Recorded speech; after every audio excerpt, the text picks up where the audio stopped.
చెప్పబోయే వాక్యము, దేవుడు లోకమును ఎంతో ప్రేమించెను. దేవుడు మానవుని సృష్టించినప్పుడు శరీరం మాత్రమే కాదు, ప్రాణము అతనికి ఇచ్చాను. కానీ ఒక వ్యక్తికి అనగా కండ్లు, చెవులు, ముక్కు, చేతులు, నాలుక, శరీరము అంతకన్నా ముఖ్యమైనది అతనిలో ఉన్న ప్రాణము, ఆత్మ అని దేవుని వాక్యం చెప్పుచున్నది.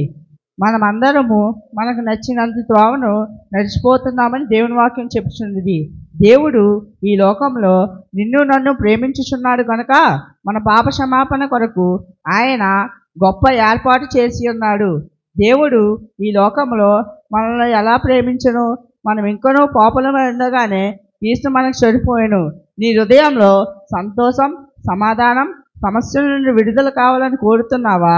మొట్టమొదటిగా దేవా, పాపినైన నన్ను కరుణించుము అని ఆయన సన్నిధిలో ప్రార్థించాలని దేవుని వాక్యం చెప్పుచున్నది.